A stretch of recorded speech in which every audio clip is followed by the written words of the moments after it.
On March 14, 1852, 7 women vanished from a plantation outside Montgomery, Alabama, under circumstances that federal investigators would later describe as disturbing beyond conventional explanation. The man responsible, Elijah Thornhill, had lived as a hermit for 15 years before purchasing exactly 7 enslaved women at auction, marrying one of them 3 months later, and watching the others disappear one by one over the following year. Local records show that authorities received 43 anonymous letters detailing the disappearances, yet no investigation was launched until a federal inspector arrived unannounced in September 1853. What he discovered in Thornhill's ledgers would reveal a pattern so methodical, so precisely calculated, that it suggested years of planning. The truth behind those disappearances remained sealed in federal archives for 78 years. Before we continue with the story of Elijah Thornhill and the women who entered his property but never left, I need you to do something. Subscribe to this channel and hit that notification bell, because stories like this one, buried in forgotten documents and sealed testimonies, are what we bring to light here. And tell me in the comments, what state are you listening from right now? I want to know how far these dark histories reach. What the inspector found that September afternoon would challenge everything the community of Montgomery thought they knew about the quiet man who had lived among them for over a decade. The estate sat 3 miles west of Montgomery's main thoroughfare, accessible only by a narrow dirt road that wound through dense groves of oak and pine. Locals called it Thornhill Estate, though Elijah Thornhill himself never used that name. To him, it was simply the property, a tract of 240 acres he had purchased in 1837 with money inherited from a textile business in Charleston. The main house was a modest 2-story structure, painted white but grayed by 15 years of neglect, with 6 windows on the upper floor and 4 below, all of them shuttered even in daylight. Elijah Thornhill was 47 years old in 1852, a tall man with stooped shoulders and grey threading through dark hair he wore longer than fashion dictated. His face was weathered, lined deeply around the eyes and mouth, and he possessed the distant gaze of someone who had stopped seeing the present moment years ago. He wore the same dark coat in all seasons, its fabric worn thin at the elbows, and boots that had been resoled so many times the leather had lost all shape. Those who remembered him from before 1837 described a different man entirely. Joshua Pemberton, who operated the general store on Commerce Street, recalled Elijah as gregarious and quick to laugh, a man who attended every social gathering and donated generously to the Methodist Church. He had a wife, Margaret, and 2 daughters, Pemberton told the federal inspector years later. Pretty little girls, maybe 8 and 10 years old. The family lived in a fine house on Court Street, right in the center of town. Then came the fire. The fire occurred on November 3, 1836, a date that appeared repeatedly in Elijah's journals, underlined so many times the paper had torn in places. The official report stated that the blaze started in the kitchen of the Thornhill residence around 2 in the morning, spreading rapidly through the wooden structure. By the time neighbors organized a bucket brigade, the entire building was engulfed. Margaret Thornhill died in her bed on the 2nd floor. The 2 daughters, Emily and Catherine, died in the nursery they shared. Elijah survived because he had been working late in his study, a small structure separate from the main house. But there was more to the story, details that emerged slowly in the weeks following the tragedy. The fire had not been an accident. Investigators found evidence of forced entry through a rear window and traces of lamp oil in patterns inconsistent with normal household use. 3 families of enslaved people belonging to the Caldwell Plantation, located adjacent to the Thornhill property, had escaped that same night. The timing was not coincidental. The fire was meant as a diversion, a way to draw attention while the escapees made their way north, along routes that were just beginning to form into what would later be called the Underground Railroad.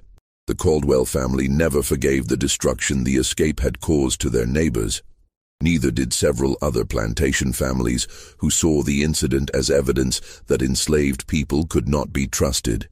that the abolitionist sentiment creeping south from the northern states was poisoning previously loyal workers. But more than anyone, Elijah Thornhill never forgave what had been taken from him. He disappeared from Montgomery society immediately after the funeral. He sold his Court Street property for a fraction of its value, purchased the isolated tract west of town, and withdrew completely from public life. For 15 years he was seen only occasionally, always alone, purchasing supplies in town or conducting cotton business through intermediaries. He employed no one. His fields lay fallow. The few visitors who made their way to his estate reported that he turned them away at the gate, speaking through the bars without opening them. What Elijah did during those 15 years of isolation remained unknown until the federal inspector examined his journals.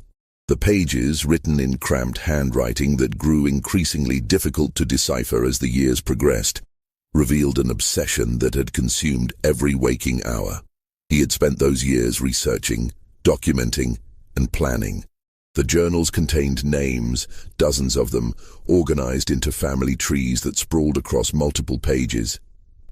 Birth dates, marriage records, property transactions, business partnerships, all meticulously noted and cross-referenced. At the center of this web of information were 5 families: the Caldwells, the Harpers, the Suttons, the Bradfords, and the Reynoldses. All were prominent plantation owners in Montgomery County. All had connections, either through business or marriage, to the escape that had resulted in the fire that killed Elijah's family. And all of them had, at various times, owned or employed specific individuals whose names appeared again and again in Elijah's notes, circled and annotated with dates and locations. On February 28, 1852, 15 years and 4 months after the fire that destroyed his family, Elijah Thornhill emerged from his self-imposed isolation and attended a slave auction in Montgomery. It was the largest auction of the season, with over 60 people being sold to settle the estate of a bankrupt plantation owner from Selma. Elijah arrived early, before most buyers had assembled, and spent 3 hours examining the women available for purchase. According to the auctioneer's records preserved in the county clerk's office, Elijah purchased 7 women in a single transaction. The purchase price was unusually high, $3,000, more than twice what such a purchase should have cost. The women ranged in age from 19 to 34. Their names, as recorded in the bill of sale, were Hannah, Ruth, Leah, Dinah, Judith, Naomi, and Rebecca. What the auctioneer did not record, but what would later become clear, was that Elijah had not chosen these women randomly. Each of them had a specific connection to the 5 families whose names filled his journals. Hannah had been born on the Caldwell plantation before being sold to the Selma estate. Ruth was the daughter of a woman who had worked in the Harper household. Leah had spent her childhood on the Sutton property. Dinah, Judith, Naomi, and Rebecca each had similar histories, connections to the families that Elijah had been studying for 15 years. The 7 women left the auction in a wagon Elijah had brought for the purpose, and they disappeared behind the gates of Thornhill Estate. For 3 months, nothing unusual was reported. Elijah was seen in town twice, purchasing supplies in quantities that suggested he was finally putting his land to use. Neighbors noted smoke rising from the estate's chimneys regularly, the first time in years that the house appeared occupied. Then, on May 19, 1852, Elijah Thornhill walked into the office of Judge Samuel Wickham and presented a marriage certificate.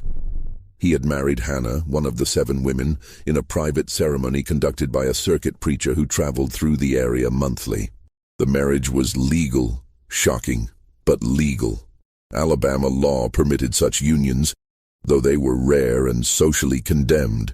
Judge Wickham filed the certificate without comment, but by that evening, every household in Montgomery's elite circles was discussing the scandal. A plantation owner marrying an enslaved woman was not unprecedented, but it was deeply transgressive, especially for a man of Elijah's former social standing. The Methodist Church, which he had not attended in 15 years, sent a delegation to speak with him. He refused to see them. Former business associates crossed the street to avoid greeting him. Even those who might have sympathized with his long isolation now viewed him with suspicion and disgust. But Elijah showed no sign of caring about public opinion. He and Hannah were seen together twice in town over the summer, walking side by side, an arrangement that violated every social norm of the era. Hannah was described by witnesses as tall and quiet, with features that suggested intelligence and wariness in equal measure. She wore simple dresses, always dark-colored, and a bonnet that shaded most of her face. She never spoke in public, at least not where witnesses could report it. What happened to the other 6 women became the subject of intense speculation. They were never seen in town.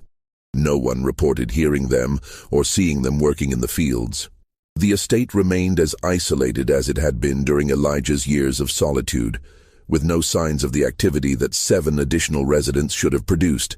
The first letter arrived at the marshal's office on July 2nd, 1852.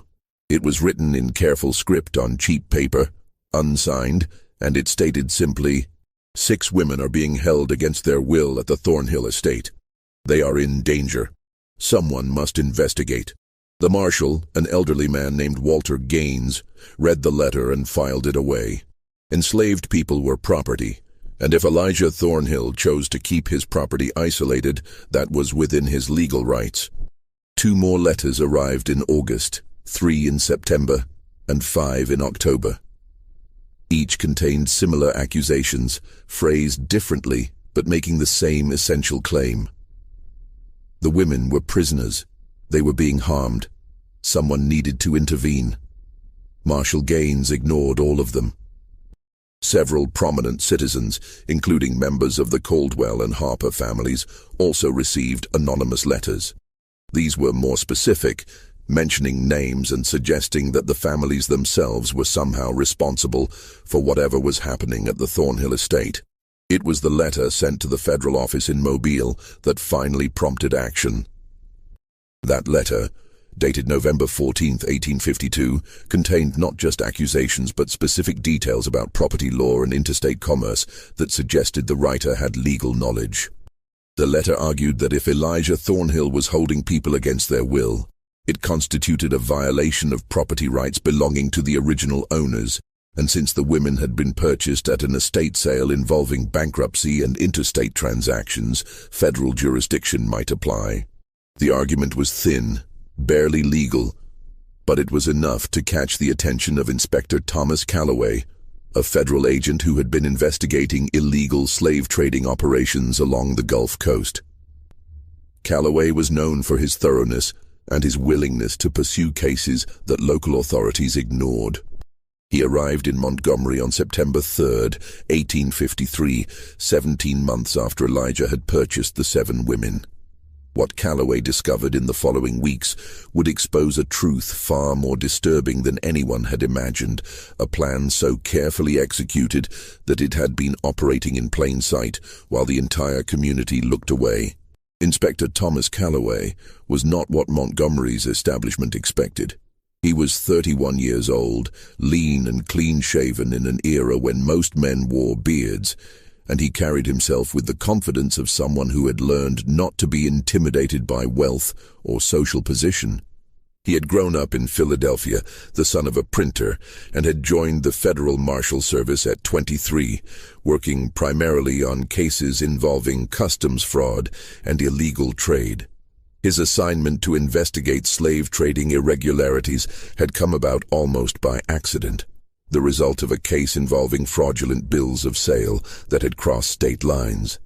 He checked into the Exchange Hotel on Commerce Street, a 3-story brick building that served as the center of Montgomery's business district. The proprietor, a thin-faced man named Arnold Hughes, eyed Calloway with barely concealed suspicion. Federal agents were not common visitors to Montgomery, and their presence usually meant trouble for someone.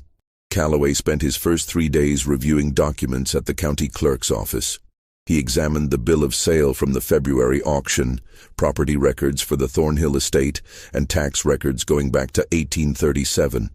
He also requested access to court records related to the 1836 fire. a request that raised eyebrows, but was granted after Calloway invoked federal authority under the Interstate Commerce Clause. The clerk, a young man named David Patterson who clearly enjoyed gossip, proved to be a valuable source of information.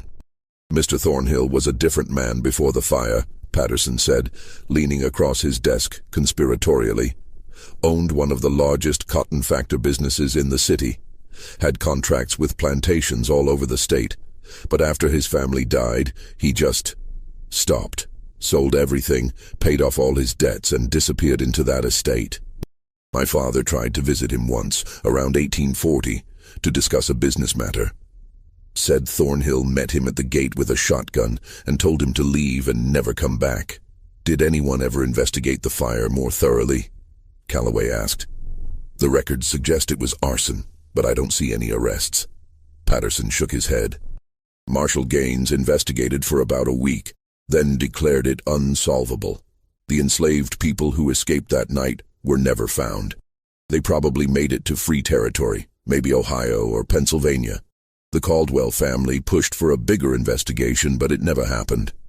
I think people just wanted to move on, forget the whole ugly business. Calloway made notes in the small leather journal he carried. What about the women Thornhill purchased? Has anyone seen them? Only Hannah, the one he married, caused a huge scandal when he filed that marriage certificate. Judge Wickham was furious, but the law's the law.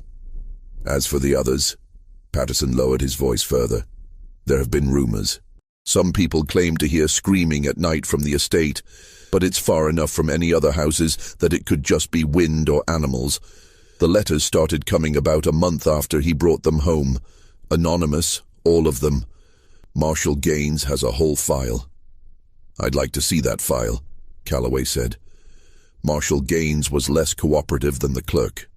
He was 64 years old, had held his position for 30 years, and made it clear that he viewed Calloway's presence as an insult to his authority.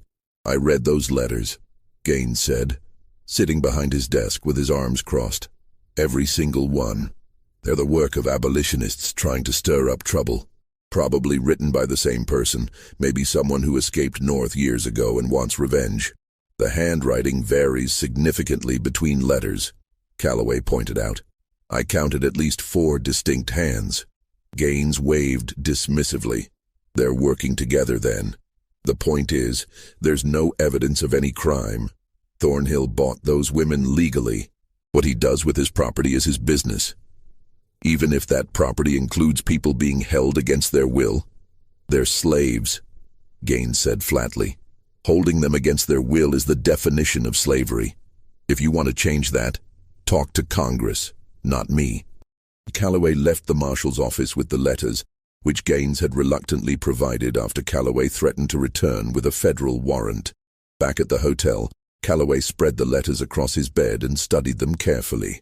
Patterson had been right about the different handwriting, but there was more.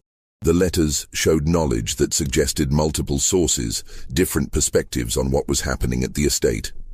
Some focused on concerns for the women's safety. Others mentioned specific dates when something had occurred. One letter, dated March 15, 1853, stated, "One of them is gone now, disappeared like she never existed. No one asks questions because no one wants to know." The phrase, "like she never existed," caught Calloway's attention. He retrieved the auction records and counted the names. 7 women purchased. Then he checked the property tax assessment for the Thornhill estate from 1853, which included a count of enslaved people on the property for tax purposes. The count was 6. One woman was officially missing from the records, and no one had noticed or cared. Calloway decided it was time to visit the Thornhill estate. The road to the property was worse than he had anticipated, rutted and overgrown, clearly not maintained for regular traffic. His rented horse picked its way carefully through the ruts as oak trees closed in on both sides, their branches forming a canopy that blocked most of the afternoon sun. The temperature dropped noticeably in the shade, and the air smelled of damp earth and decomposing leaves. The gate appeared after a 20-minute ride, a simple barrier of iron bars set between 2 brick pillars. It was closed but not locked. Calloway dismounted and pushed it open, the hinges squeaking in protest. The house stood another 100 yards down the path, exactly as described. White paint gone gray, shutters closed, and a general air of abandonment despite the smoke rising from one of the chimneys. As Calloway approached, the front door opened. Elijah Thornhill stepped out onto the porch, and Calloway's first impression was of a man who had aged far beyond his 48 years. Elijah was gaunt, his dark coat hanging loosely on a frame that had lost considerable weight. His hair was completely gray now, pulled back and tied at the nape of his neck. But his eyes were sharp, focused, and they tracked Calloway's every movement with an intensity that was almost predatory. "Inspector Calloway," Elijah said. His voice was rough, as if from disuse. "I was wondering when you would arrive." Calloway stopped at the base of the porch steps. "You were expecting me?" "Someone like you, eventually." Elijah descended the steps slowly, keeping his hands visible. "The letters would eventually reach someone who cared enough to investigate. I'm surprised it took this long." "Did you write the letters yourself?" "No." Elijah stopped 3 feet from Calloway. "But I know who did. Several people, actually, each with their own reasons for wanting attention brought to this place." "I'd like to see the women you purchased," Calloway said directly. "All 7 of them." Something flickered in Elijah's expression, gone too quickly to identify. "Of course, though I should correct you. There are only 6 women here plus my wife Hannah. One of the original 7 died of fever last March.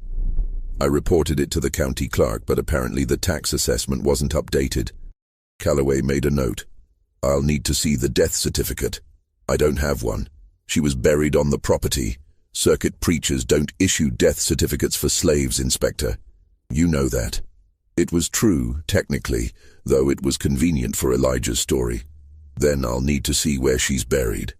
"Of course. But first, meet the others. They're working in the back of the house." Elijah led Calloway around the side of the building, along a path of packed dirt that showed recent foot traffic. The backyard was larger than Calloway had expected, perhaps an acre of cleared land with several structures. A smokehouse, a root cellar with sloped doors, and a long, low building that might have been servants' quarters. 6 women were visible, 3 working in a vegetable garden near the tree line, 2 carrying water buckets from a well, and 1 hanging laundry on a line stretched between 2 posts. They all looked up when Elijah and Calloway appeared, and Calloway saw the same expression on each face: fear. Not the routine wariness that enslaved people showed around white strangers, but acute, immediate fear. One of the women near the well dropped her bucket, water sloshing across the ground. "These are Ruth, Leah, Dinah, Judith, and Naomi," Elijah said, gesturing vaguely toward the women. "And that's Rebecca at the laundry line. My wife Hannah is inside preparing dinner." "I'd like to speak with them," Calloway said. "Individually, if possible."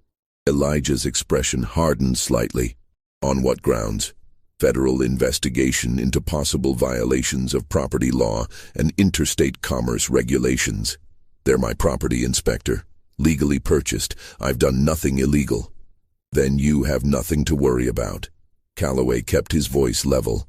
"I just need to verify that the women are here of their own will, or rather, that they're being held according to legal standards." The absurdity of the phrase "their own will" hung in the air between them.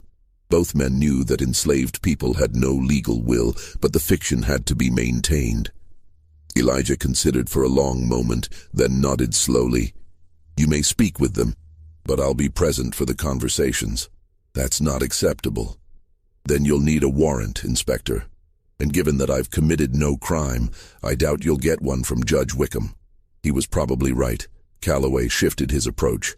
"Let me speak with your wife, then. Surely you have no objection to me speaking with Hannah." Elijah's jaw tightened, the first real sign of emotion Calloway had seen. "Hannah is my wife. She has nothing to do with your investigation. She's one of the 7 women purchased at auction. Therefore, she's directly relevant." For several seconds, Elijah didn't move. The women in the yard had gone completely still, watching the confrontation with expressions that suggested they understood exactly what was at stake. Then Elijah turned abruptly and walked toward the house. "Come inside, Inspector. You can speak with Hannah in the parlor. 5 minutes, no more." Calloway followed him into the house. The interior was dim, lit only by a few windows where shutters had been partially opened. The furniture was sparse but well made, a settee, 2 chairs, a small table. Everything was meticulously clean but worn, as if it had been in use for decades without replacement. The air smelled of wood smoke and something else, a bitter herbal scent Calloway couldn't identify. Hannah emerged from what must have been the kitchen.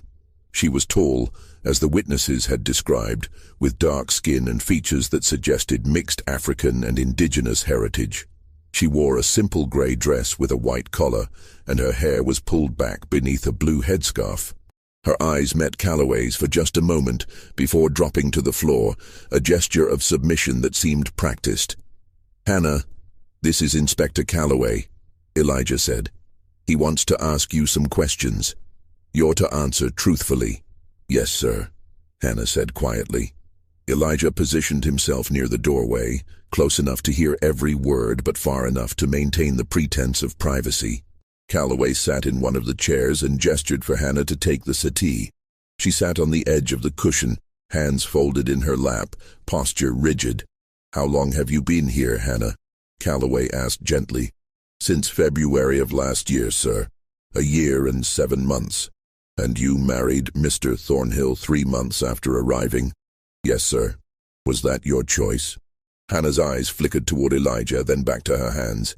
"He asked me to marry him, sir. I said yes." "Were you afraid of what might happen if you refused?" Elijah's voice cut across the room. "Inspector, you're leading the witness." Calloway ignored him. "Hannah, are you here against your will? Do you want to leave?" For the first time, Hannah looked directly at him, and what Calloway saw in her eyes was not fear but something far more complex: exhaustion, resignation, and something that might have been bitter amusement. "I'm a slave, Inspector. I go where I'm told and do what I'm told. My will doesn't enter into it." "But you're also Mr. Thornhill's wife. That gives you certain legal protections." "Does it?" Hannah's voice remained quiet but carried an edge now. "I wasn't aware that marriage changed the color of my skin or the law of this state." Calloway leaned forward. "If something illegal is happening here, I can help. But I need you to tell me the truth." Hannah was silent for a long moment. Then she said very carefully, "Nothing illegal is happening here, Inspector. Everything Mr. Thornhill has done is within the law. You can verify that yourself." The phrasing was odd, deliberate. Calloway heard what she wasn't saying as clearly as what she was. Legal and moral were not the same thing. "What happened to Rebecca?" Calloway asked suddenly. "The 7th woman." Hannah's expression didn't change, but her hands tightened in her lap. "She took sick last March. Fever. She died within a week. We buried her in the woods." "I'd like to see the grave." "Of course," Elijah said from the doorway, "as I offered earlier. But first, Inspector, your 5 minutes are up." Calloway stood reluctantly.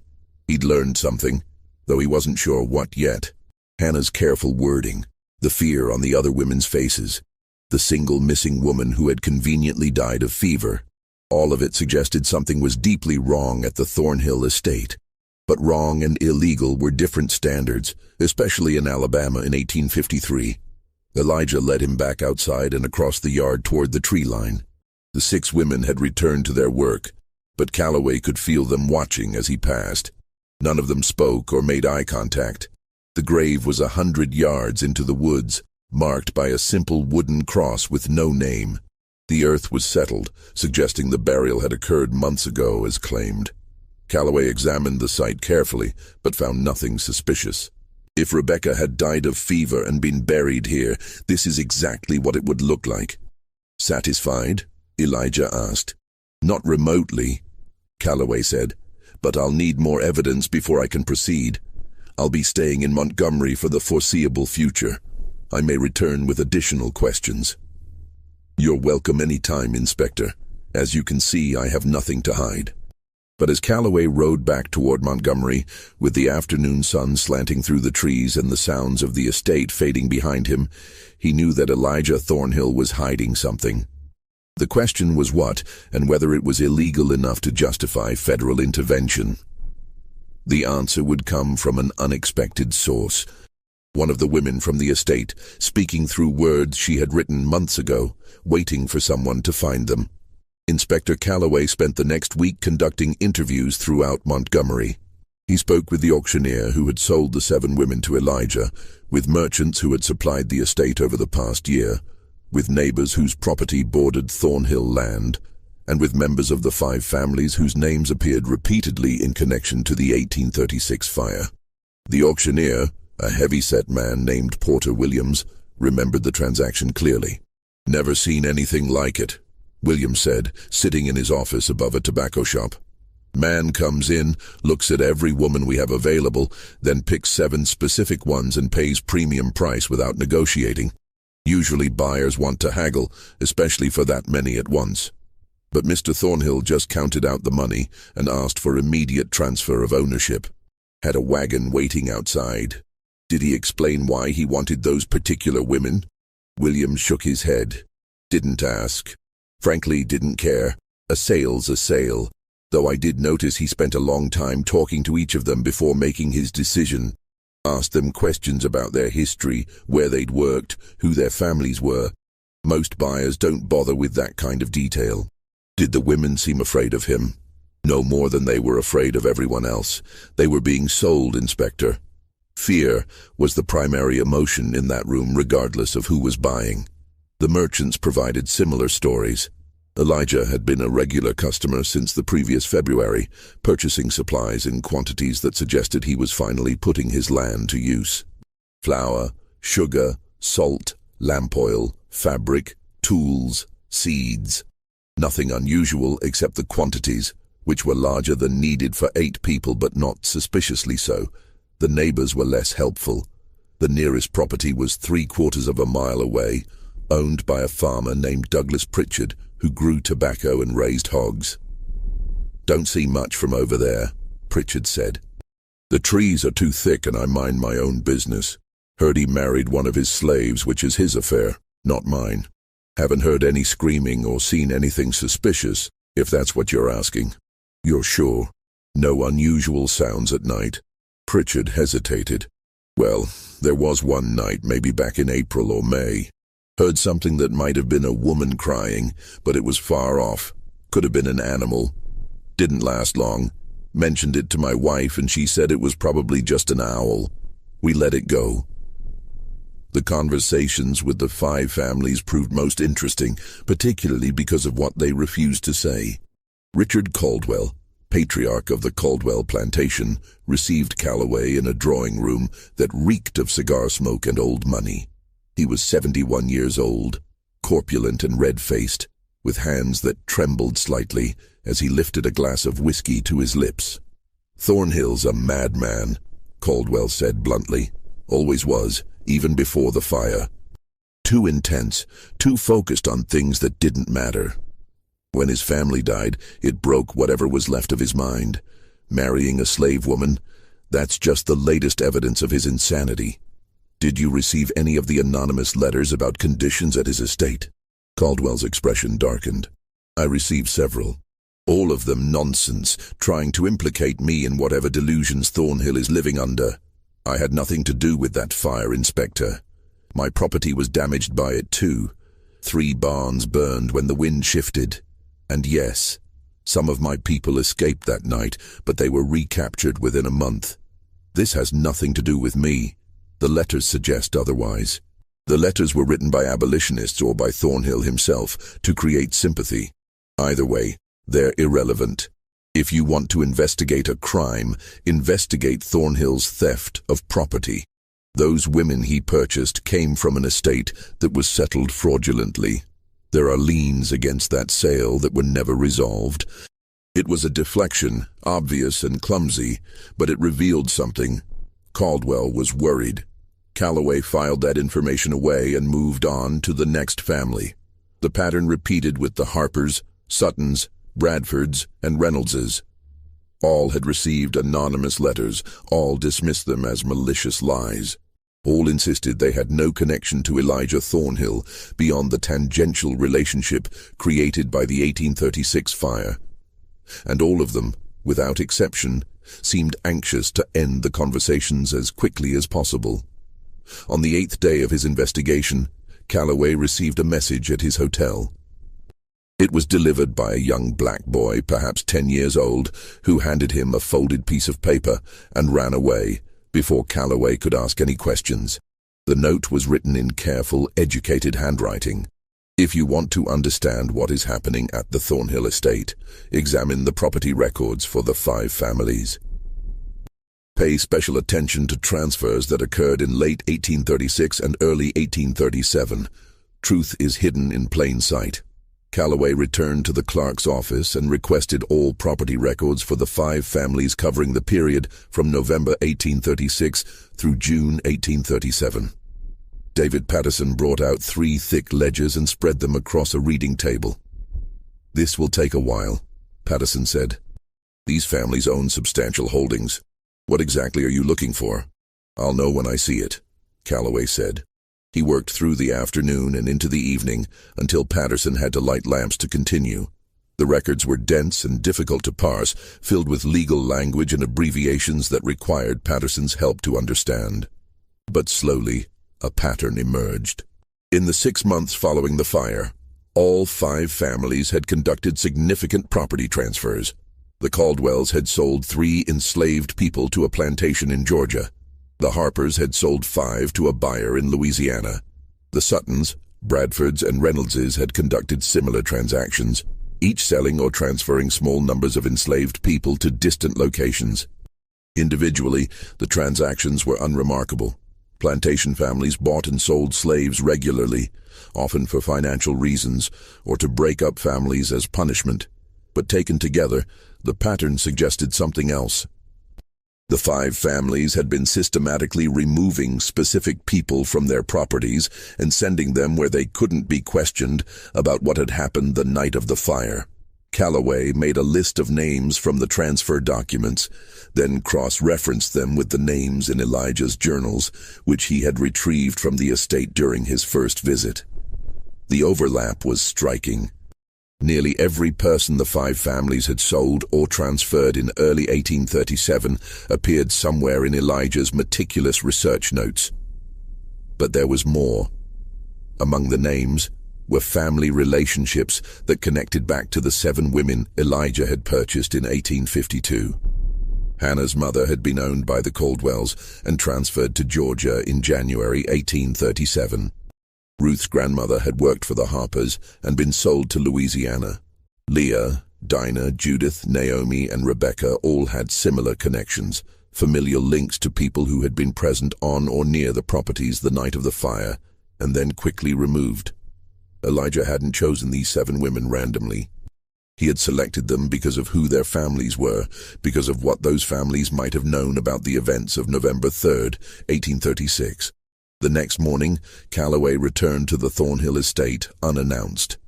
Elijah was working in the vegetable garden, tying up tomato plants with strips of cloth. He looked up as Calloway approached, but didn't stop working. "Back so soon, Inspector?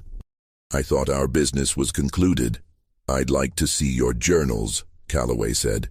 "The ones you kept during your 15 years of isolation." Elijah straightened slowly, wiping soil from his hands. "My journals are private property, Inspector. You have no legal right to them. I'm not asking for a right, I'm asking for cooperation. Unless you'd prefer I return with federal marshals and a warrant that allows me to search every inch of this property."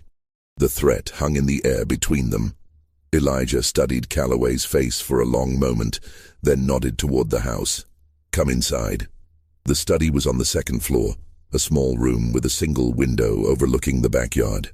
Shelves lined 3 walls, filled with ledgers, journals, and loose papers organized in stacks tied with string. A desk sat beneath the window, its surface covered with maps of Montgomery County and the surrounding region. Elijah pulled a wooden chair away from the desk and gestured for Calloway to sit. "These are 15 years of my life," Elijah said quietly, running his hand along one shelf. Every day documented, every detail recorded. What exactly do you hope to find? The truth about why you bought those 7 women. Elijah selected 3 journals from the shelf and placed them on the desk. Then read, Inspector. But understand that what you find won't change anything. I've broken no laws. Calloway opened the first journal and began to read. The entry started in late November 1836, just days after the fire. The handwriting was shaky at first, the words of a man in acute grief. Margaret is gone. Emily is gone. Catherine is gone. The house is ash. I have nothing left but questions and the need for answers. The entries that followed chronicled Elijah's descent into obsession. He had hired investigators, interviewed witnesses, and spent weeks reconstructing the events of that night. The escape from the Caldwell plantation had been planned for months, coordinated by an unknown organizer who had connections throughout the network of plantations in Montgomery County. The fire at Elijah's house had not been an accident or collateral damage. It had been deliberate, set by someone who knew the layout of his property and understood that the fire would serve as a distraction while the escapees made their way north. But who had set it? The investigators had found no clear evidence, and the Caldwell family had pressured authorities to close the case quickly. Too many questions about the escape might reveal uncomfortable truths about security on their own plantation, about the possibility that some of their trusted workers had been planning rebellion. Elijah's journals showed that he had continued investigating long after official channels had given up. He had spent months, then years, tracking down anyone who might have information. He had interviewed field workers, house servants, overseers, and free black residents of Montgomery who might have heard rumors. Slowly, painfully, he had assembled a picture of what had happened. The escape had been organized by a network that included both enslaved people and free black residents of the area. The fire at Elijah's house had been set by 3 individuals, 2 men and 1 woman, all of whom had worked on properties belonging to the 5 families. The woman had worked in the Caldwell house. 1 man had been employed by the Harpers. The other had belonged to the Reynolds family. All 3 had escaped that night and were never recaptured, but Elijah had learned their names: Samuel, Marcus, and Dinah. And more importantly, he had learned the names of their family members who remained in the area, people who might have known about the plan, who might have helped, who carried the guilt of what had been done to his family. Calloway looked up from the journal. You've been tracking their descendants, their children, their siblings, their cousins, Elijah confirmed. Anyone who might carry the knowledge of what happened, anyone who might have heard confessions or seen evidence. And the 7 women you purchased are all related to the people who escaped that night. Not all of them, but most. Elijah's voice was flat, emotionless. Hannah is the niece of Dinah, the woman who set the fire. Ruth's father was Samuel's brother. Leah's mother was Marcus's cousin. The connections are there, Inspector, documented in records across 3 counties. I spent 15 years finding them. So this is revenge, Calloway said. You bought these women to punish them for what their relatives did. Elijah's expression didn't change. I bought them to learn the truth. Their families carry stories, memories passed down through generations. I needed to hear those stories. And did you? Did they tell you what you wanted to know? For the first time, something like pain crossed Elijah's face. Some of them. Hannah knew more than the others. Her Aunt Dinah had told her family about that night before she escaped north. The fire was supposed to be a distraction, nothing more. They didn't know anyone was home. My study was separate from the main house, and they assumed I was there, that I would be safe. They never intended to kill my wife and daughters. The words hung in the small room, and Calloway felt a chill despite the warm afternoon air. But they died anyway. They died anyway, Elijah repeated softly. And Dinah, Samuel, and Marcus escaped to freedom while I buried my family. The 5 families helped cover it up, helped make sure no one asked too many questions, because they didn't want anyone examining how enslaved people on their properties had organized such an effective escape. They sold off anyone who might talk, scattered the witnesses across the South, and closed ranks. Calloway closed the journal. So you've spent 15 years planning revenge. What did you do to these women, Elijah? What happened to Rebecca? Elijah turned away, looking out the window toward the backyard where the 6 women continued their work. I did nothing illegal, Inspector. Everything I've done is within the law of this state and this nation. That's the terrible truth you'll have to accept. That's not an answer. It's the only answer you'll get from me. Elijah's voice hardened. If you want to know more, ask the women themselves. Ask Hannah. She'll tell you the truth, all of it, if you ask the right questions. Calloway stood, frustration mounting. I'm asking you, right now, what happened to Rebecca? Elijah met his gaze directly. She died of fever, as I told you. She's buried in the woods, as you saw. Everything else is speculation and suspicion, Inspector. You have no evidence of any crime because no crime has been committed. Then why the anonymous letters? Why would someone go to such lengths to draw attention here if nothing illegal is happening? For the first time, Elijah smiled, and it was one of the most unsettling expressions Calloway had ever seen. Because sometimes, Inspector, the law and justice are not the same thing, and sometimes the people who understand that best are the ones who suffer most under the law's protection. Calloway left the estate that afternoon with copies of several journal pages that Elijah had allowed him to take, but no concrete evidence of wrongdoing. The journals revealed obsession, grief, and a 15-year plan to gather information about the people responsible for his family's death. But they revealed no crimes. Back at his hotel, Calloway spread the documents across his bed and tried to make sense of what he had learned. Elijah had purchased 7 women connected to the families of those who had escaped in 1836. He had married one of them. One had died under mysterious circumstances.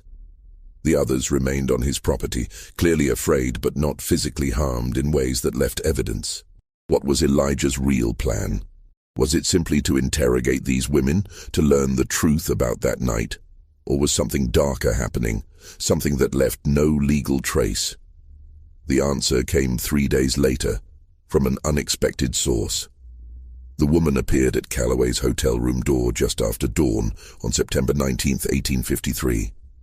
She was small and elderly, perhaps 70 years old, with grey hair pulled back beneath a faded yellow headscarf. Her hands shook as she clutched a folded piece of paper against her chest.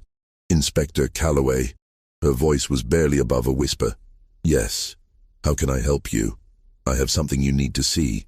Something Hannah gave me to give to you, but only if she couldn't come herself. Calloway opened the door wider. Come in, please. The woman entered hesitantly, glancing back down the hallway as if afraid of being followed. She sat on the edge of the only chair in the room, her posture rigid with tension. My name is Abigail Tate. I'm a free woman, work as a seamstress here in town.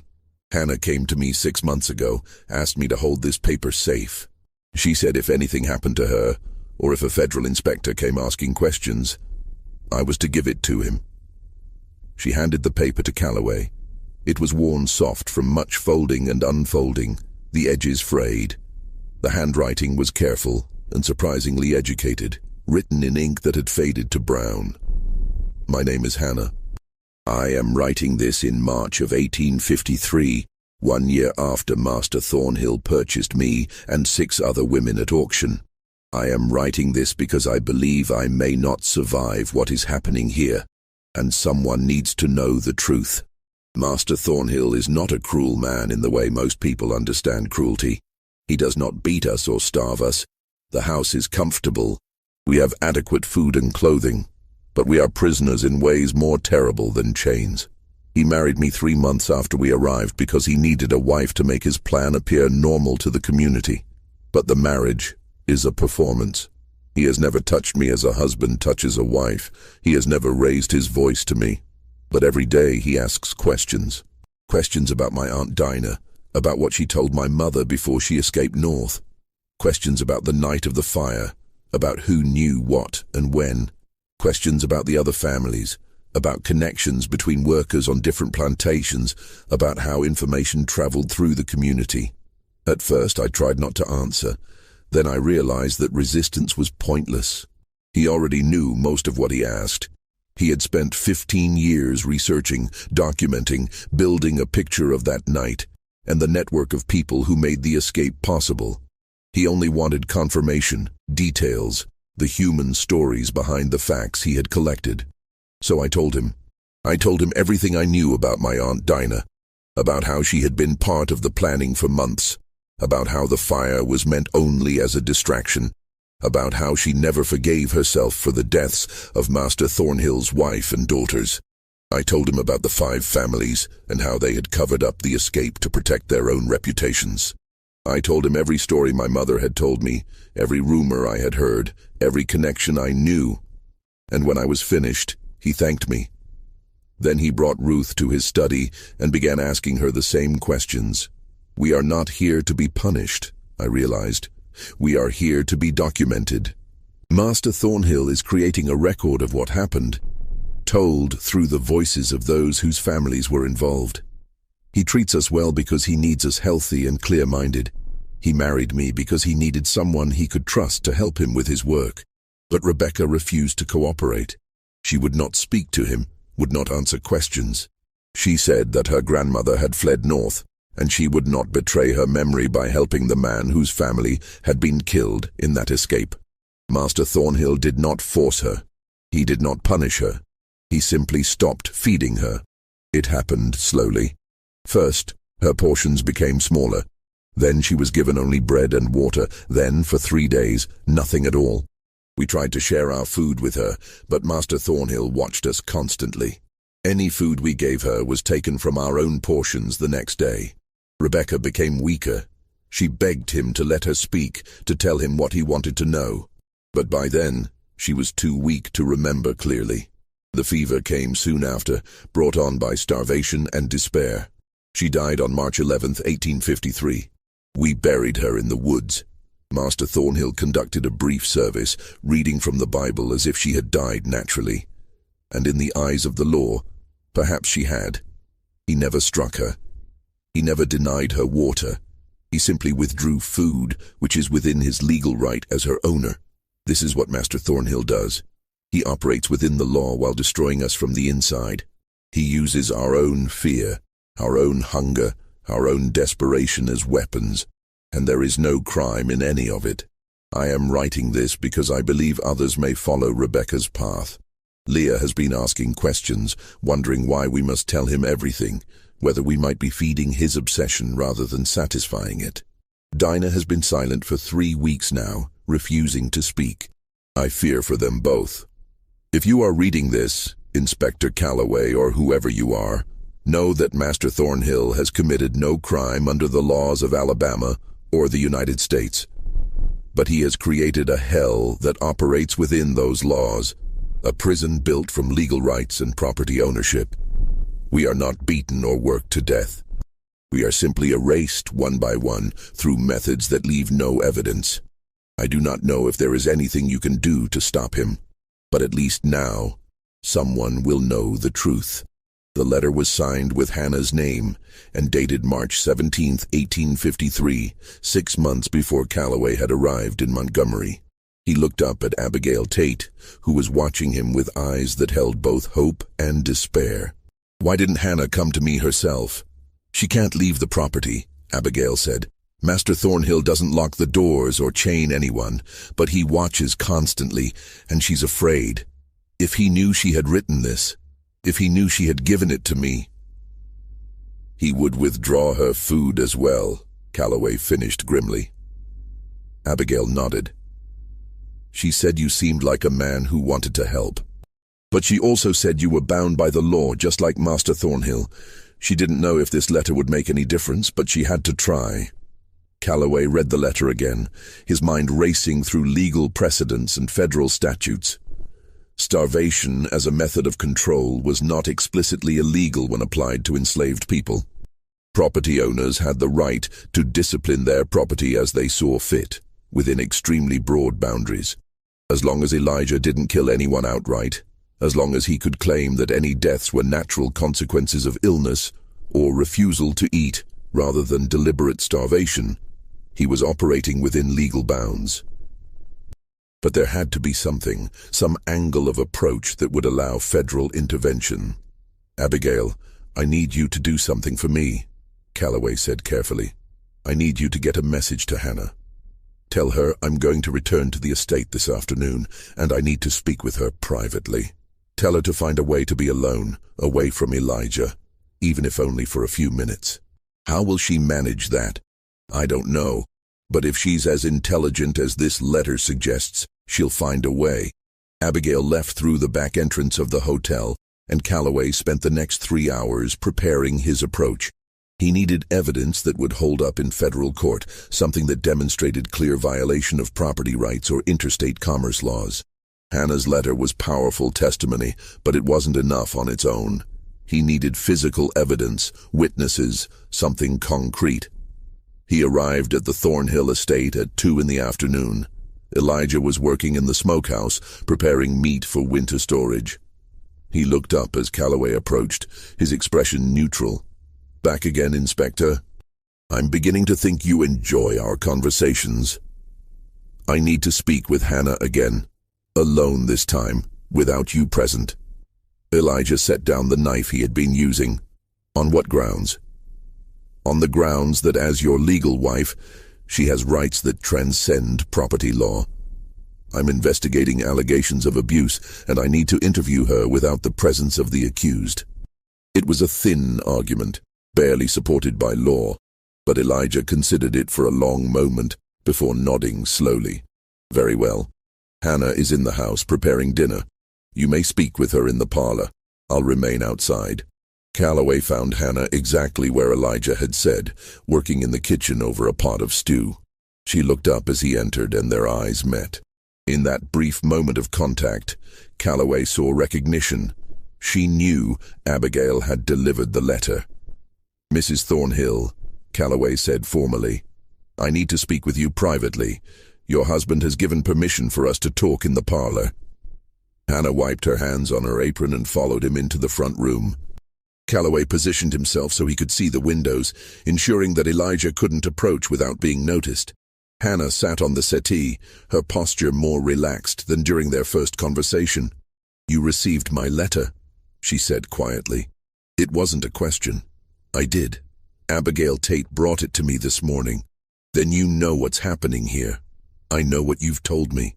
But I need more, Hannah. I need evidence that will hold up in court. The letter describes starvation, but unless I can prove that Elijah deliberately withheld food with the intent to harm or kill Rebecca, it won't be enough to justify federal intervention." Hannah's hands tightened in her lap. "What kind of evidence?" "Witnesses. Physical proof. Anything that demonstrates a pattern of abuse beyond what property law allows. There are 6 of us who can testify. Isn't that enough? Not when you're all considered property under state law. Your testimony has limited legal weight. I need something more." Hannah was silent for a moment, staring at her hands. Then she said, very quietly, "There's another letter. Rebecca wrote it before she died, while she still had the strength. She hid it in the root cellar, under a loose board near the back wall. I know where it is, but I can't retrieve it without Master Thornhill seeing." Calloway's pulse quickened. "What does it say?" "I don't know. She wrote it in secret over several days. She said it was her testimony, her proof of what he was doing. She said if anyone ever came to investigate, they should find it and read it. Can you draw me a map of where exactly it's hidden?" Hannah glanced toward the window, checking for Elijah's location. He was still visible near the smokehouse, his back turned to the house. She took a scrap of paper from her apron pocket and a stub of pencil, and quickly sketched the interior of the root cellar. "Here," she said, marking a spot near the back. 3 boards from the corner, loose on one end. Lift it carefully." Calloway took the paper. "I'll need to search the property. Officially with Elijah's permission or with a warrant. He'll never give permission. And by the time you return with a warrant, the letter will be gone. He checks the cellar every few days. Then I'll have to find another way." Calloway stood. "Hannah, what you've done, writing that letter, getting it to me, it's incredibly brave. But you need to understand that even with Rebecca's testimony, I may not be able to remove you from this property. The law protects Elijah's rights as your owner and your husband. I know. Hannah's voice was steady, resigned. But at least someone will know the truth. At least what he's doing won't remain hidden forever. Calloway left the parlor and sought out Elijah, who was washing his hands at the pump in the yard. I need to inspect your property thoroughly, Calloway said. The buildings, the cellar, everything. Elijah dried his hands slowly on a rag. Do you have a warrant, Inspector? I can get one. Then get one. Until you have legal authority to search my property, I must decline. As I've told you repeatedly, I've broken no laws. If you believe otherwise, prove it through proper legal channels. Calloway rode back to Montgomery frustrated but not defeated. He had Hannah's letter, her testimony about Rebecca's hidden message, and a growing picture of Elijah's methods. It might not be enough for a conviction, but it could be enough to pressure a judge into issuing a search warrant. He spent that evening drafting a formal request, citing Hannah's letter as evidence of suspicious circumstances surrounding Rebecca's death, arguing that a thorough search of the property was necessary to rule out foul play. He presented it to Judge Wickham the next morning. Wickham read the request slowly, his expression unreadable. He was 62 years old, a veteran of Alabama's legal system and known for his strict interpretation of property rights. Inspector Calloway, he said finally, what you're describing in this letter, if true, is morally reprehensible, but I'm not sure it violates any specific statute. A woman died under suspicious circumstances, Your Honor. Federal law requires investigation when interstate property rights may be involved. The woman was purchased legally at a state auction. Her death occurred on private property. Unless you can demonstrate that her death resulted from actions that violate specific federal statutes, I don't see grounds for a warrant. What about the testimony of the other women? They witnessed what happened. They're slaves, Inspector. Their testimony has no legal standing in Alabama courts. You know that as well as I do. Calloway leaned forward. Then change the law, Your Honor, or at least allow me to search for evidence that might support federal charges under interstate commerce statutes. Wickham was silent for a long moment. Then he signed the warrant. You have 24 hours, Inspector. Search the property thoroughly. But understand that unless you find clear evidence of violations that fall under federal jurisdiction, this investigation is over. I won't authorize further intrusion on Mr. Thornhill's property rights based solely on moral objections to how he exercises those rights. Calloway took the warrant and returned to the Thornhill estate that same afternoon, accompanied by 2 federal marshals from Mobile, who had arrived that morning in response to his earlier request for support. Elijah met them at the gate, his expression unreadable. I have a warrant, Calloway said, handing over the document. Elijah read it carefully, then opened the gate. Search as you will, Inspector. You'll find nothing illegal. The search took 3 hours. Calloway and the marshals examined every building, every room, every corner of the property. They found the grave in the woods, exactly as described. They searched the house, the smokehouse, the servants' quarters, and finally, they searched the root cellar. The space was dark and cool, lit only by the lamp Calloway carried. Shelves lined the walls, stocked with preserved foods, root vegetables, and supplies. Calloway moved to the back corner, counting boards according to Hannah's map. 3 from the corner, loose on one end. He knelt and lifted carefully. The board came up easily, revealing a small hollow beneath. Inside was a folded piece of paper, yellow with age and moisture, the ink faded but still legible. Calloway unfolded it carefully and began to read by lamplight.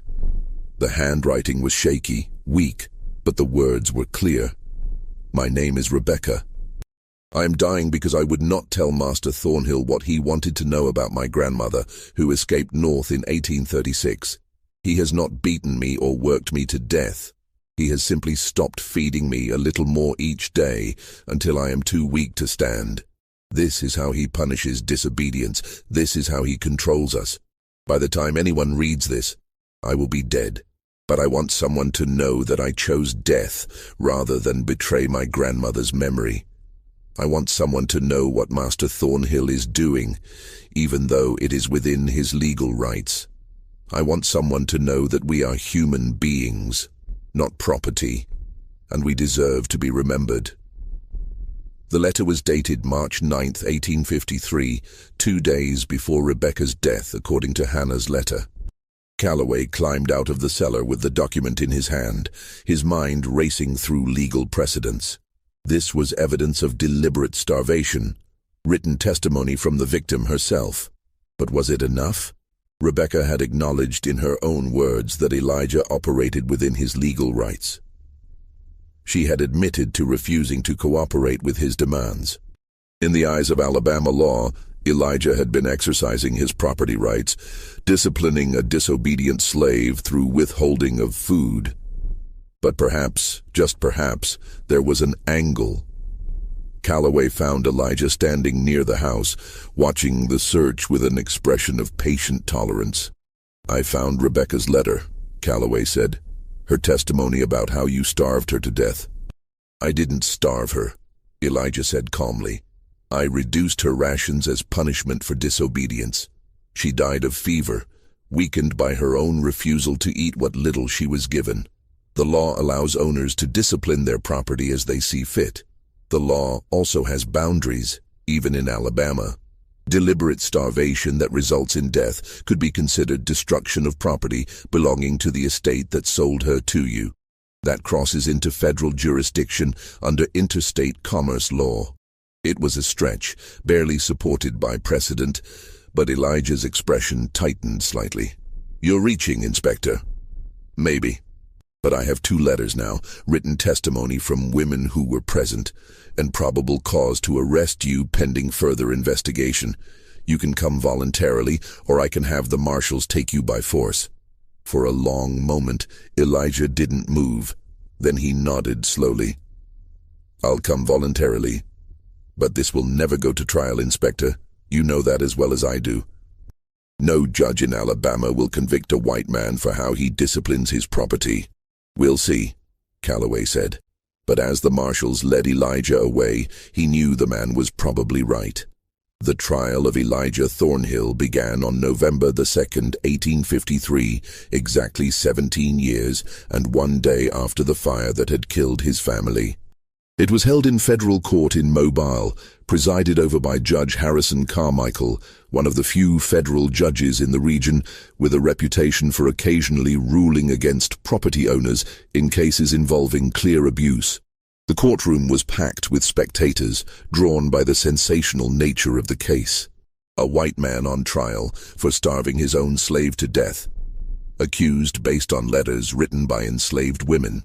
The prosecution, led by Calloway and a federal attorney named Robert Ashton, built their case around Rebecca's letter and Hannah's testimony about the systematic way Elijah had interrogated and controlled the 7 women.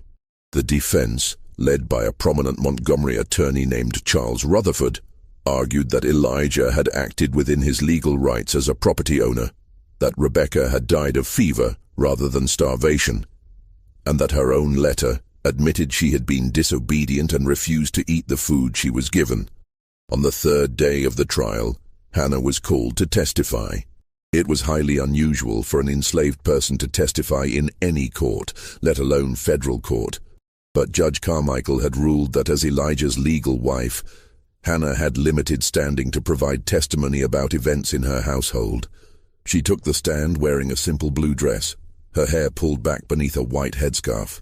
Her voice was steady as she answered Ashton's questions about life on the Thornhill estate, about the questions Elijah asked, about the fear that permeated every day, about watching Rebecca grow weaker until she died.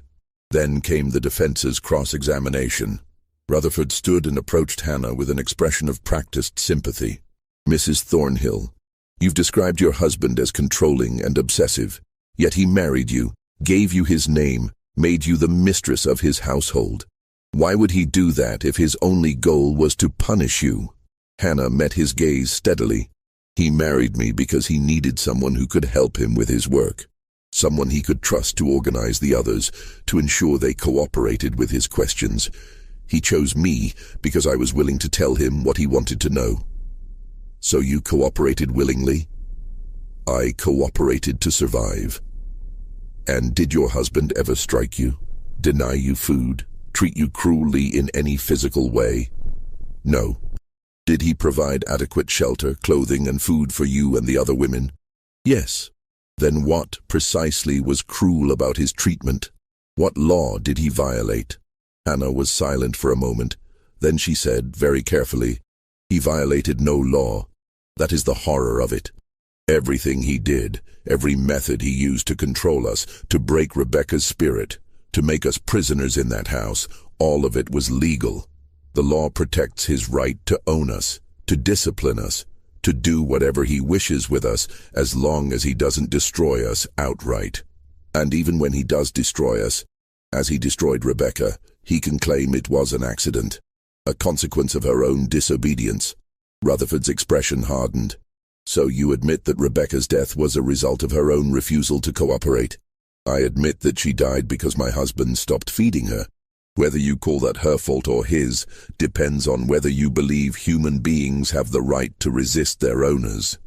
The courtroom erupted in murmurs, and Judge Carmichael gavelled for silence. Rutherford tried several more questions, attempting to undermine Hannah's credibility or force her to admit that Elijah had acted within his rights. But she held firm. Every answer acknowledged the legality of his actions while making clear the moral horror underneath. When Hannah stepped down, Calloway felt a flicker of hope. Her testimony had been powerful, painting a picture of systematic abuse that operated within legal boundaries. But would it be enough? The prosecution called 3 more witnesses. Ruth, Leah, and Dinah, each testifying about the fear that governed daily life on the estate, about the way Elijah used food as control, about Rebecca's slow decline. The defense countered with testimony from the auctioneer who had sold the women, from neighbors who reported no signs of abuse, and from a physician who stated that fever was a common cause of death among enslaved people, and that starvation was difficult to prove without a physical examination of the body. On the 7th day of trial, Elijah himself took the stand. He was composed, almost serene, as Rutherford led him through his testimony. He described the fire that had killed his family, the 15 years he had spent researching what had happened, his decision to purchase the 7 women because of their connections to that night. I wanted to understand, Elijah said, his voice calm. I needed to know why my wife and daughters died. The official investigation had closed within weeks. The families involved had covered up their connections, and no one would tell me the truth. So I found the descendants of those who were involved, and I asked them questions. Some cooperated willingly, like Hannah. Others, like Rebecca, refused. I disciplined those who refused, as was my legal right. Did you intend to kill Rebecca? Rutherford asked. No. I intended to persuade her to cooperate. When she became ill, I provided what medical care I could. But she was weak from refusing to eat properly, and the fever took her quickly. Do you regret her death? Elijah was silent for a moment. Then he said, I regret that she felt the need to resist so strongly. I regret that she died before I could learn what her grandmother knew about that night. But I don't regret trying to find the truth about what happened to my family. The prosecutor, Ashton, stood for cross-examination. Mr. Thornhill, you've described your actions as seeking truth. But isn't it more accurate to say you were seeking revenge? Revenge against whom? The people who set the fire escaped north 17 years ago. I'll never see them brought to justice. The families who covered up their involvement are protected by wealth and social position. What revenge could I possibly take that would matter? Revenge against the descendants of those who escaped, revenge enacted through psychological torture and starvation. I broke no laws, Mr. Ashton. Everything I did was within my rights as a property owner. That doesn't make it moral. No, Elijah agreed quietly. It doesn't. But we're not here to discuss morality. We're here to discuss legality. And legally, I've done nothing wrong. It was a devastatingly honest answer, one that cut to the heart of the case's fundamental problem. Elijah had operated within the law, using the legal structures of slavery to enact a personal obsession that had resulted in at least one death. But if those structures protected his actions, how could he be convicted? The trial lasted 11 days total. In his closing argument, Ashton painted Elijah as a man consumed by grief, who had twisted the law to serve his obsession, who had used human beings as tools in his quest for information, who had created a system of torture that was legal only because the law itself was unjust. Rutherford's closing focused on property rights, on the precedent that would be set if a man could be convicted for disciplining his own property, on the dangerous implications of allowing enslaved people's testimony to override a white man's legal rights. Judge Carmichael took 2 days to deliberate. On November 15, 1853, he returned to the courtroom and delivered his verdict. "This court finds itself in an impossible position," Carmichael began. "We are asked to rule on actions that are morally reprehensible but legally protected. Mr. Thornhill has admitted to systematically withholding food from Rebecca as punishment for disobedience. He has admitted that her death resulted, at least in part, from the weakness brought on by this punishment. Under any reasonable moral standard, these actions constitute abuse and possibly murder.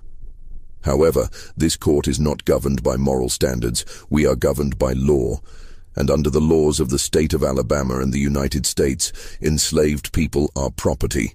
Property owners have the right to discipline their property as they see fit, within extremely broad boundaries. Those boundaries are rarely enforced and difficult to define. The prosecution has argued that Mr. Thornhill's actions crossed those boundaries, that deliberate starvation resulting in death constitutes destruction of property that violates interstate commerce laws. This is a creative legal argument, but it is not supported by sufficient precedent. Therefore, this court finds Elijah Thornhill not guilty of the charges brought against him." The courtroom erupted. Some spectators cheered, others shouted in protest. Judge Carmichael gavelled for order, but the damage was done. Elijah Thornhill walked out of the courthouse a free man. Calloway stood outside in the cold November air, watching Elijah climb into a carriage that would return him to Montgomery. Hannah stood beside the carriage, waiting. She looked back once at Calloway, and in that glance he saw something he hadn't expected. Not despair, but a strange, quiet resolve. 3 weeks after the trial, Calloway received a telegram at his office in Mobile. It was brief. "Come to Montgomery immediately. Thornhill Estate. Something you need to see. Marshal Gaines." He arrived the next afternoon to find the estate surrounded by local authorities. Marshal Gaines met him at the gate, his face pale and drawn. "Inspector, I owe you an apology. You were right about everything." "What happened?" "Elijah Thornhill is dead. And what we found in his house—" "You need to see it yourself." The study on the second floor had been transformed. The walls were covered with papers, hundreds of them, documenting not just Elijah's 15-year research, but something far more elaborate. Maps showed the current locations of every person connected to the families involved in the 1836 escape. Lists detailed their ages, occupations, family connections. But more disturbing were the documents dated after the trial. Calloway found Hannah in the parlor, sitting calmly with her hands folded. "What happened here, Hannah?" "He came back from the trial changed," she said quietly. "Triumphant, but also lost. He had proven his point that the law protected him, but it didn't give him what he really wanted. It didn't bring his family back. It didn't make the guilt go away." "How did he die?" "He stopped eating, just like he did to Rebecca, he did to himself. Refused every meal we prepared, sat in his study for 11 days, growing weaker until his heart simply stopped. I found him 4 days ago." Calloway looked at her carefully. "You could have gotten help. Called a doctor." "I could have," Hannah agreed, "but he made his choice, and I honored it, just as he honored Rebecca's choice, in his own terrible way. There's more, isn't there? Something you haven't told me." Hannah stood and walked to a drawer in the side table. She pulled out a thick envelope and handed it to Calloway. "He asked me to give this to you after he was gone. He said you were the only person who would understand." Inside was a letter in Elijah's handwriting, dated November 18th, 1853. "Inspector Calloway, if you are reading this, I am dead by my own hand, or rather, by my own refusal to sustain myself. The trial proved what I always knew, that I operated within the law even as I violated every moral principle. But it also proved something else. It proved that the law itself is the crime. For 17 years I blamed the people who set the fire that killed my family. I spent 15 years tracking their descendants, bringing 7 women to my property to interrogate them, to force them to reveal family secrets. I convinced myself I was seeking justice, seeking truth. But the trial made me see clearly what I had become. I had used the law's protection of slavery to enact personal revenge. I had turned human beings into instruments of my obsession. I had become the very thing I hated, someone who destroyed families, who took away freedom, who used power to inflict suffering. Rebecca died because I was too blind to see that her resistance was more honorable than my quest. She chose death rather than betray her grandmother's memory. That choice had more integrity than anything I have done in 17 years. I am ending my life as a form of penance, but also as a final statement. If the law protects men like me, if it allows us to commit atrocities under the guise of property rights, then the law must be changed. Let my death be evidence of how thoroughly slavery corrupts both slave and master. Hannah and the other women are freed in my will. The property goes to them jointly. It is inadequate compensation for what I have done, but it is all I can offer. Tell the world what happened here, Inspector. Not just that a man starved his slave and was acquitted, but that the law made him believe he had the right to do so. Tell them that slavery destroys everyone it touches, and that legal rights built on human suffering will eventually destroy the society that protects them. Elijah Thornhill. Calloway folded the letter carefully. "Did you know he was planning this?" "I suspected," Hannah said. After the trial, he seemed defeated despite his victory. He had proven he could operate within the law, but it gave him no peace. I think he finally understood that what he had been seeking all these years wasn't truth or justice. It was redemption. And that was something the law could never give him. "What will you do now?" Hannah looked around the parlor at the house that had been a prison for nearly 2 years. "We'll sell the property. The 7 of us will divide the money and go our separate ways. Some will head north, some will stay in Alabama. I haven't decided yet. But we'll be free, truly free for the first time in our lives." "The trial changed nothing legally," Calloway said. "Men will continue to abuse their power. The law will continue to protect them." "The trial changed everything," Hannah corrected gently. "It forced people to see what slavery actually is. Not some benevolent institution, not property rights, but legalized torture. Elijah's death, his confession, it all becomes part of the record now. Part of the evidence that will eventually bring this system down." She was right, Calloway realized. The trial transcripts, Elijah's journals, the letters from Rebecca and Hannah, all of it would survive.